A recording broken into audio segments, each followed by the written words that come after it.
going to start off by talking about the third sector, which is a chapter that I did there. And I was thinking as I was starting to write this that just my luck, I've written a series of things on the third sector. Just as they all start coming out, Nick Hurd, previously Shadow Minister for Charity, Social Enterprise and Volunteering, becomes Minister of the Third Sector, which is almost immediately renamed Civil Society, and apparently he's also going to lead on the Big Society. And we were just saying before, what is going on? What are all these things? So when things are renamed that fast, you really have to wonder why and what exactly it is, this thing that's being talked about under so many different names slipping around. So perhaps part of the fascination and the confusion isn't so much the difficulties in identifying what it is, as the assumption that it's quite clear what it isn't. And that's in a way what I'll be talking about. So the idea of the third sector, with the name's obviously a bit of a giveaway, is apparently neither the state nor the market, but occupies a kind of economic social ground in between. And there's been this almost desperate enthusiasm from both left and right political parties who've been sort of championing the third sector of late, suggesting that it's in this middle ground that you get a kind of economic and moral recuperation that will bring back some kind of equilibrium to a disaffected world. But I suggest that if we really want to get a sense of how the third sector operates, we also need to revisit those apparently polar opposites of state and markets instead of just assuming they're somewhere in the background. Do they actually work in the way that we think? Are the things that we tend to think of as being the third sector, are they actually occupying a middle ground? Or is this an absence? Or are they actually being drawn into serving, to put it over dramatically, a neo-mercantilist state? So I'm going to come back to this at the end. So I'm going to start off by plotting various attempts to try and pin down and describe this very slippery thing. And I'll give a very brief history, describe some of the things that happen under the banner of the third sector, and then end up with a brief conclusion. Thank you. So the commonest, the simplest definition that tends to get sort of slapped around on various websites and so on, and policy statements, is that the third sector is not part of the government. Any profits are usually reinvested for social, environmental or cultural aims, and participation is largely voluntary. It suggests an alternative to both state and free market economies. But what marks the third sector out, particularly in a sort of European way of looking at it, is that it includes organisations with links to government, the market and communities. So it's not something that just exists completely separately. But even this fairly common definition is up for debate. And there are effects, there are reasons for talking about these different definitions. So roughly speaking, there's two schools of thought. The North American approach says the third sector, it's non-profit, which is actually quite a key thing. So NPOs, non-profit organisations.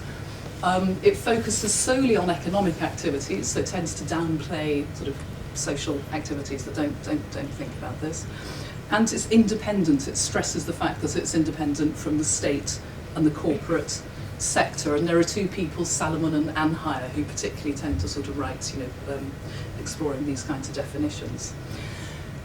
Now, drawing on this, there's been a civil society research project being sponsored coming out of Johns Hopkins University, which has been scoping the economic activities of these NPOs, non-profit groups, worldwide. There's this fascination with obviously trying to tie it down according to that and getting the size of it. It's an absolutely massive project trying to analyse the extent, the structure, the financing, the impact, which obviously we'll hear more about here now, of these NPOs in 46 countries. And why is there so much interest in defining and scoping this thing? Because, and it says absolutely explicitly, it's seen as an indicator of the health of the economy, not about the health of society or anything else. It's very much this. So just an example of, there are pages and pages and pages of different ways of cutting and slicing and dicing, and X% of this and so many percents of this. So I've just picked out a few. Canada's non-profit organisations in 2007, 8% of GDP, bigger than combined agriculture, mining and gas put together. 10% of Canada's adult population volunteer. Economic value in 36 developed countries, $3 billion.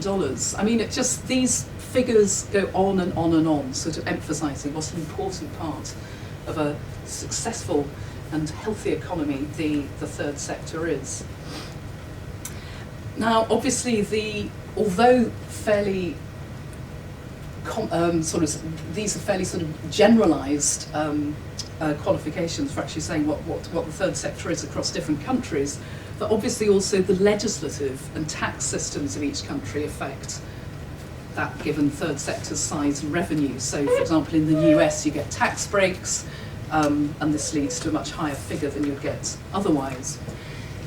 Now, in 2007, the New York Times said, well, we've got a first sector, a third sector, and a third sector. Now, apparently, there's a fourth sector that's on the rise, which apparently is where business or profit-oriented methods are combined with social aims, i.e. you get a combination of financial and social capital with philanthropic or reinvestment aims. And this sort of thing is obviously what this current government here is particularly excited about. But it's not actually very new. It's only new if you accept this American designation of the third sector, that it's basically about not-for-profit. And this American classification has been vigorously criticised, quite rightly, I think. Thank you very much. From a number of points of views, insisting that history should be taken into account. And three key differences I've just summarised here immediately become apparent.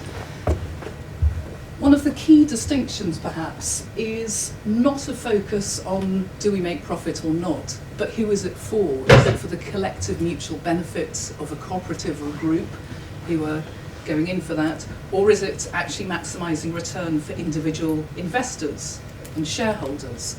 So the European legislatures tend to be more concerned with the status of beneficiaries rather than with the generation of profit per se, okay, which is actually quite an important thing. So legally, the European third sector also covers groups that aim to meet the social and financial needs of their members through cooperatives. And the EU tends to has picked this up. So in EU legislation, you've got cooperatives, mutuals, associations, foundations, and charities, all part of the third sector. In America, they're not. Again, very key. A lot of this is drawing on Jean-Louis Leville's work, very explicitly. European analysis typically does not see the third sector as being separate from state and market, but integrated with politics, markets, local communities, and households. And it's actually, that's the interesting bit to look at, those different kinds of configurations and how things are brought together. And Evers and Laville suggest this means third sector economic activity is a pluralist hybrid of, for example, at least one, market activities, non-market activities such as welfare state redistribution, and non-monetary or reciprocal economic forms as in reciprocity.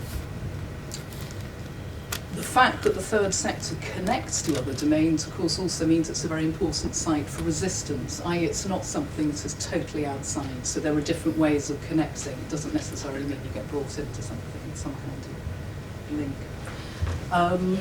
The third feature, again, is, as I was saying, country-specific traditions, so how organisations have emerged and changed. Once you start looking at this, you get a sense of very distinct European traditions and very long ones, and in order to understand them you need to sort of look at these combinations of collective action, mutual aid, welfare economies being provided by a mixture of churches, local and central government, and private philanthropy. Thank you.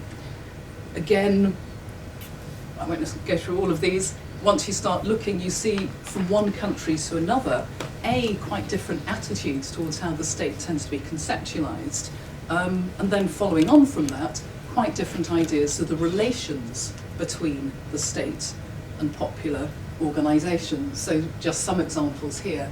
The French Economie Solidaire, and there's actually a chapter specifically on this in the book, emphasises mutualism and the communal economy. The Italian associazionismo, which I won't say properly, is seen very much as a local counterweight to state and church. So there's an emphasis on quite different configurations of power, political as well as economic power in these. And as I was saying, with each country's third sector being distinct as a result of these different traditions, they also operate in the context and the limitations of that country's national politics and legislative frameworks. And because of that, I mean, there was one example that the charity Caritas has got. I mean, it's so huge in Germany that technically it contravenes the anti-monopoly legislation, so there's a fine point about whether it can sort of wiggle through that or not. So because of this, some see the EU as potentially a supranational space that allows organisations to sidestep national restrictions and will allow the creation of a European civil society. And arguably there are international organisations obviously already answering to this very broad definition of the third sector. You've got Greenpeace, Red Cross, all these sorts of things.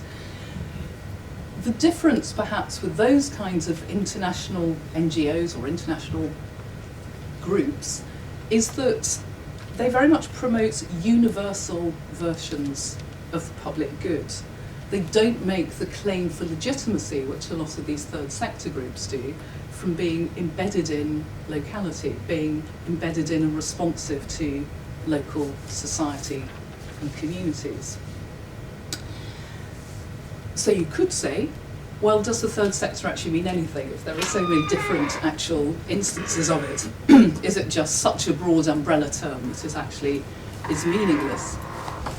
But it is worth emphasising that the sheer fact, apart from anything else, that there's been so much attention paid to it, both from government and the EU, it does actually give the third sector considerable instrumental power. I mean, people are actually changing the definitions and how they present their groups to actually fit in with some of these definitions.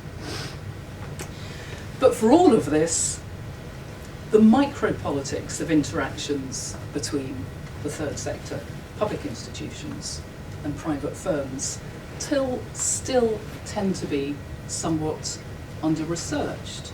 And one effect is that in places such as the former Soviet Union, it was very fervently promoted alongside a market economy as an essential plank in building democratic societies. There was a huge amount of money made available for these kinds of groups.